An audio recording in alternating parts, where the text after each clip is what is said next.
Harassment at work place बड़ा important topic है दोस्तों। आज मैंने इस टॉपिक पे बड़ा डिटेल आपको तफसीलन बताना है। हरासमेंट एट वर्क प्लेस, हरासियत बमकाम कार, ये वो टर्मिनोलॉजी है जिसके लिए हमारे माशरे में औरत को इनसिक्योर फील किया जाता है, कराया जाता है। इनफैक्ट जो बॉस होता है वो अपनी सबऑर्डिनेट के साथ उसको अनड्यू एडवांटेज के लिए उसको हरास करता है, चाहे वो सेक्सुअल हरासमेंट है, चाहे वो वर्क इंटिमिडेशन है, किसी किस्म का भी हरासमेंट है।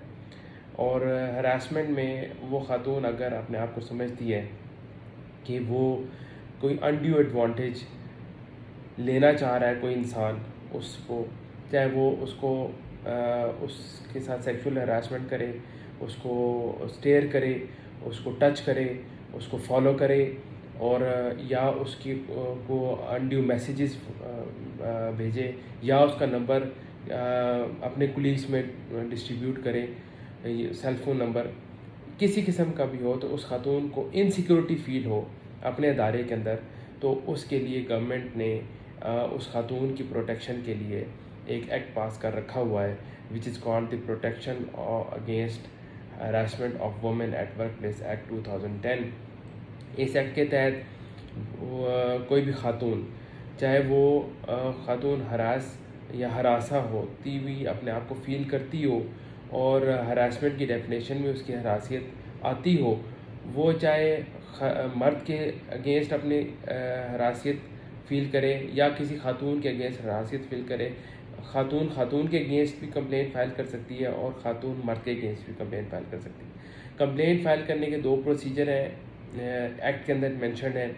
एक ये प्रोसीजर है कि जो खातून अगर हरासियत का सामना कर रही है तो वो अपने ही डिपार्टमेंट, अपने अदारे, अपने इंस्टीट्यूशन के हेड को एक कंप्लेंट फ़ाइल करेगी, और वो हेड उस अदारे की कमेटी अगर बनाई हुई है हरासमेंट केसेस को डील करने के लिए इंक्वायरी कमेटी बनाई हुई है तो उसको मार्क कर देगा। नहीं तो वो 3 मेंबर कमेटी बनाएगा, एटलीस्ट 3 मेंबर कमेटी, जिसके अंदर 2 मर्द और एटलीस्ट एक खातून होगी।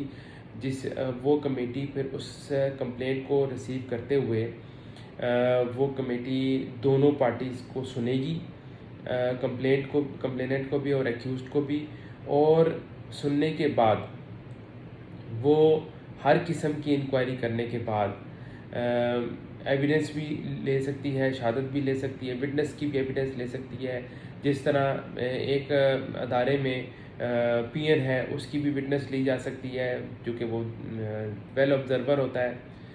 अगर वो खातून कहती है कि मुझे गेट से वो फॉलो करता है और मेरे ऑफिस के आने तक वो मेरे पीछा करता रहता है और मुझे गलत निगाहों से देखता है, तो उसके लिए गार्ड की भी विटनेस रिक्वायर्ड की जा सकती है। इसी तरह वो सारी इंक्वायरी कंप्लीट करने के बाद वो इंक्वायरी कमेटी पेनल्टीज़ जो डिफाइंड है under section 4 of this act, वो पेनल्टीज़ इम्पोज करेगी। वो मैं सेक्शन 4 की जो पेनल्टीज़ हैं वो डिफाइन बता देता हूँ। वो है माइनर पेनल्टीज़ और मेजर पेनल्टी। जो माइनर पेनल्टीज़ हैं वो 4 किस्म की माइनर पेनल्टीज़ हैं। एक के उसमें वो सिर्फ नसीहत कर दे, तनकीद कर दे, नसीहत कर दे और वार्निंग दे के छोड़ दे। दूसरी माइनर पेनल्टी है कि उसको किसी स्पेसिफिक टाइम के लिए उसकी प्रमोशन को विदहोल्ड कर दिया जाए और उसको उसकी प्रोग्रेस को रोक दिया जाए। तीसरी माइनर पेनल्टी है कि उसको उसकी एफिशिएंसी बार को स्पेसिफिक पीरियड के लिए रोक दिया जाए। फॉर इंस्टेंस उसका ACR के अंदर उसकी एफिशिएंसी को स्पेसिफिक बार के लिए, टाइम के लिए रोक दिया जाए।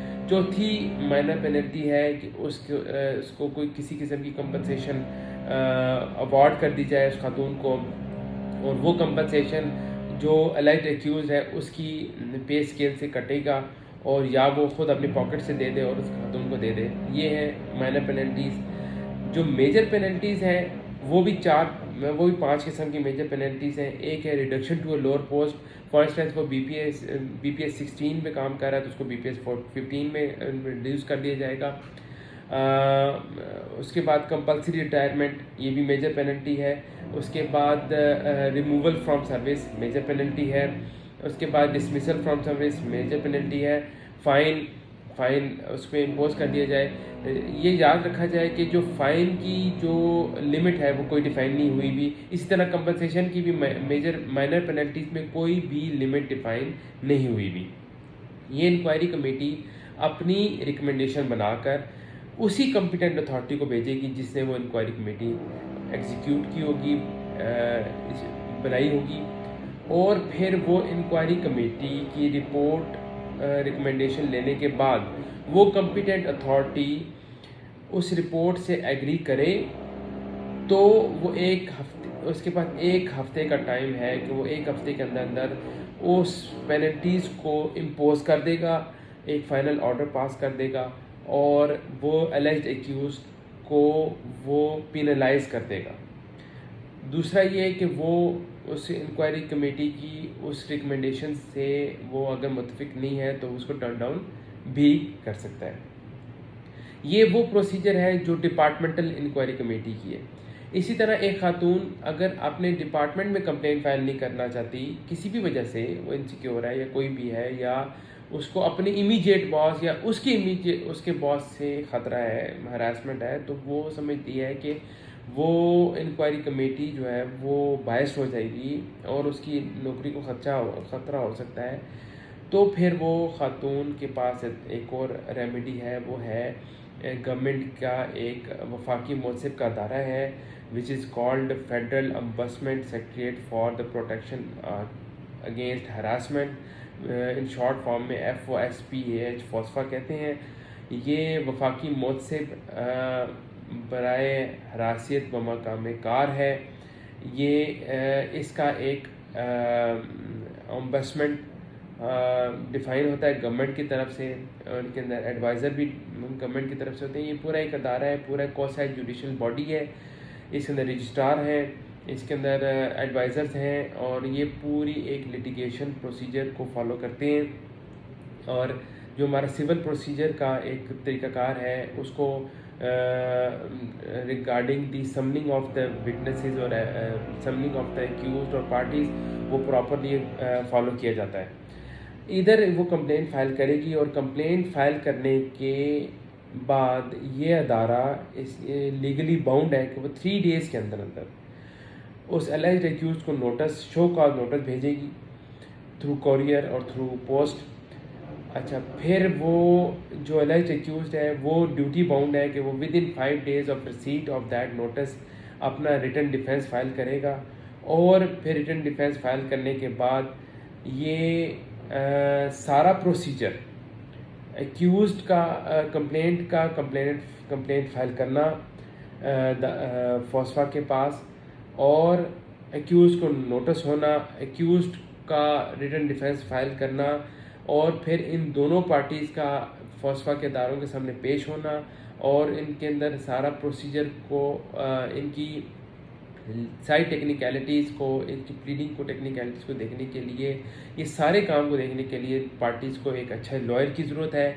अपनी अपनी हद तक वो एक अच्छे लॉयर को एंगेज करेंगे और वो प्रॉपरली इनका केस प्लीड करेगा और जो गिल्टी ग्रांट हुआ, एक्यूज़ अगर गिल्टी ग्रांट होगा तो वो किस बेस पे होगा, और अगर एक्यूज़ड लेमैन है तो वो अगर लॉयर एंगेज नहीं करेगा तो उसके काफ़ी हद तक चांसेस हैं कि वो अपने केस को लूज़ कर देगा। और फिर इस जगह पे, इस फोरम पे आकर, ये एक समझें कि एक ये फोरम हाई कोर्ट लेवल का फोरम है, इस फोरम पे आकर अगर वो इस तरह की अपने लॉयर की रिप्रेजेंटेशन नहीं लेगा तो वो बहुत ख़तरे में आने के चांसेस हैं। फिर ये authority with in 30 days of receipt of that complaint अपना ऑर्डर पास करेगी और जो ऑर्डर पास होगा, जो ऑर्डर से एग्रीव्ड पार्टी होगी, वो उसके पास एक और रेमेडी है अपील की, वो है representation to the governor. Representation to the governor, अगर स्टेट है तो गवर्नर होगा अगर फेडरल स्टेट है तो गवर्नर नहीं है तो वो है प्रेसिडेंट ऑफ पाकिस्तान, उसके पास वो अपील फाइल कर सकता है। अच्छा, अब रह गया एक पॉइंट जो बड़ा इम्पोर्टेंट है, वो ये है कि अगर डिपार्टमेंटल इंक्वायरी कमेटी ने एक शख्स को पेनल्टीज इम्पोज करके उसको गिल्टी ग्रांट कर दिया गया है, तो उसके पास क्या रेमेडी है? उसके पास वो यही रेमेडी है कि वो सेक्शन 6 के तहत, इस एक्ट के सेक्शन 6 के तहत वो FOSPAH, federal ombudsman secretariat protection against harassment के पास ये अपील फाइल करेगा अंडर सेक्शन 6। वो अपने थ्रू लॉयर पूरा अपील का केस तैयार होगा, उसकी अपील के डॉक्यूमेंट्स बनेंगे, उसके थ्रू प्रॉपर ग्राउंड्स और उसके साथ सारे डॉक्यूमेंट्स अनेक्स्ड होंगे जो वो अपनी सफाई में पेश करना चाहता है। इसके साथ साथ उसके पास जो स्टेटमेंट ऑफ एलिगेशन उसको दी गई, जो उस खातून ने एलिगेशन इस पे लगाया और वो स्टेटमेंट ऑफ एलिगेशन इसको एक्यूज़्ड को मिली, डिपार्टमेंट ने दी, इंक्वायरी कमेटी ने दी, वो उसकी कॉपी लगाई जाएगी। इसी तरह जो नोटिस इसको हुए उसकी कॉपी लगाई जाएगी। पूरा केस प्रॉपर्ली तैयार किया जाएगा वकालतनामा का, और ये थ्रू अपने लॉयर रिप्रेजेंटेशन देगा और एक प्रॉपर अपील फाइल होगी। और उसका भी यही तरीका है, यही प्रोसीजर है, टाइम लाइन सेम है कि on the receipt of appeal जो अपलांट ने रेस्पोंडेंट पार्टीज बनाई हैं उनको वो नोटिस करेगा, फोस्फा नोटिस करेगा, और फिर नोटिस करने के बाद उनकी अटेंडेंस मार्क होगी और फिर उनसे जवाब तलब किया जाएगा। उसकी पैरावाइज कमेंट्स फाइल किए जाएंगे उस अदारे की तरफ से, और फिर प्रॉपरली केस प्लीड होगा दोनों पार्टीज़ की तरफ से, और within 30 days of receipt of that appeal FOSPAH is duty bound to conclude that appeal. और अगर खुदा न खास्ता ये अपील के अंदर भी ऑर्डर अपहेल्ड होता है और फोस्फा भी उसी ऑर्डर को अपहेल्ड करती है, तो उस एक्यूज़ के पास फिर वही आखिरी फॉरम है, जो लास्ट रिजॉर्ट फॉरम है, वो है रिप्रेजेंटेशन टू द गवर्नर, और वो गवर्नर फेडरल में प्रेसिडेंट ऑफ पाकिस्तान है। तो इसीलिए चूँकि ये बहुत सारे लोगों को, बहुत सारी खातून को इस एक्ट का नहीं पता, तो खैर ये अपने इल्म के इजाफे के लिए आप लोग जहन में रखें कि कोई भी खातून जो हरासमेंट का सामना कर रही है तो उसको सामना ना करती रहे, वो अपनी डिपार्टमेंटल इंक्वायरी कमेटी होल्ड करें और उस कंप्लेंट फाइल करें, या फोस्फा में कंप्लेंट फाइल करें थ्रू लॉयर। एक अच्छे